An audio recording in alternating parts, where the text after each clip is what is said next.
I'm currently the victim of a crime. The crime in question is commonly known as gangster, also known as organized harassment or group bullying. For those who have been here before, then you know I haven't posted in a while, and this is why. For the past 20 years, acquaintances, co-workers, friends, family have begun to randomly turn on me by either no longer communicating with me or by joining in on the abuse. Believe me when I say, I would love for all of this to be as untrue as it sounds, but it's all real. It's happening to people all over the world. The abuse tactics are very similar to psychopathic and narcissistic abuse. Here are a couple of them. Number one, illegal surveillance. The gang basically hack into your phone camera, your tablet camera, your webcam, your laptop camera, and sometimes even have hidden cameras in your home. But that's not it. They will even have physical stalkers follow you around.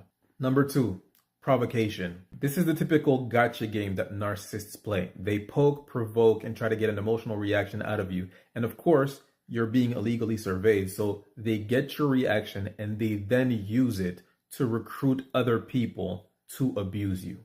Now that they have proved that you're unstable, you're dangerous, you're a danger to society, it's easy to go to other people and recruit them to abuse you. What they're not showing is that they've been torturing you.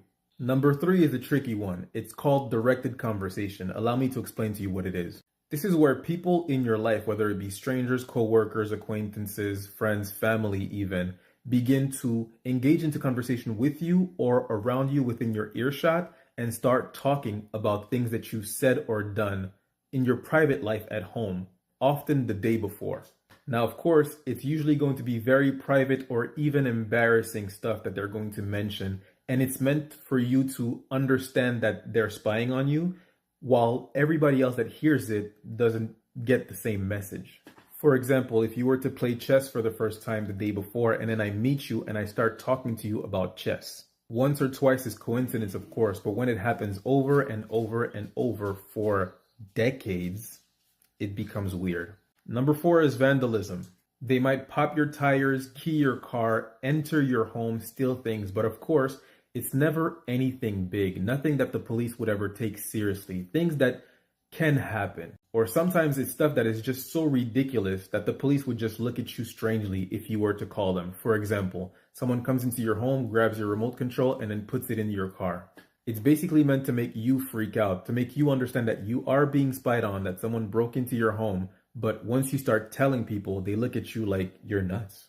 Number five is actual stalking. People will follow you around stores from aisle to aisle, follow you to your car, but never engage with you. Now, you'll engage with them and they won't respond to you, or if you ask them, why are you following me? They may say, I'm not following you, and then continue to do so. Number six, sabotage and smear campaigns. Now that they've rattled your cage, you're upset, you're frustrated, you're angry because no one believes you, of course, you will start to react emotionally. Now, of course, because they're illegally surveilling you, they have your reaction on video. And they'll go around to your coworkers, your friends, your acquaintances, your neighbors, sometimes even your family to spread those videos. And if they don't have a reaction on you, they'll just make something up that is believable. It seems that everybody is instructed on not talking to you about what's going on. However, everybody at your job hates you, your friends refuse to talk to you, or they're doing directed conversation with you as well, just to let you know you're being spied on and further abuse you. Very quickly, you learn that life is about relationships, and if all your relationships are bad, your life becomes bad. This can be really devastating to your life because you can lose your job, you can lose your home, your apartment, your place of living, and your life is now destabilized. The most upsetting thing, of course, is when they get to your family members and your family members start acting weird towards you, whether they refuse to speak to you or they start abusing you. Now your own blood is in on it. That's upsetting. All the while, no matter how much you try to confront people, whether it be your friends, your coworkers, your family, everybody denies what you're saying. Of course, with a little snarky smile on their face.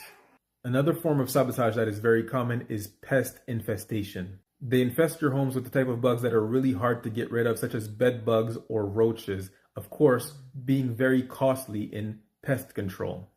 Now, the most noteworthy thing about all these methods of abuse is that they all hold plausible deniability and they resemble the symptoms of mental illness.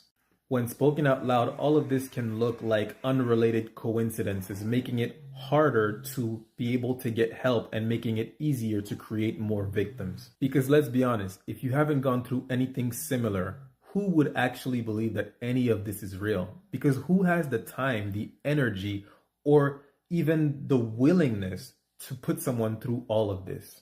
Now, before you mention it, I do want you to know that I have proof of a lot of these things that I'm talking about. And I do want to go to the police. The only issue is that when I speak to other targeted individuals, because there's a lot, they all say the same thing. Either the police cannot help you because they don't know what to do with that information, or they start to join in on the abuse. Obviously, if your gang stalkers contact them and give them the information that you're some kind of criminal, a danger to society, now they have a reason to mess with you as well.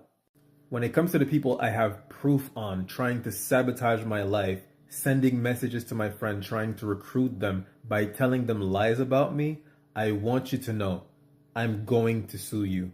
I'm sure you're aware, but pretending to be my friend, inviting me over to your place to do directed conversation all night, and then I find out that you have been sending messages to my friends to recruit them in your group.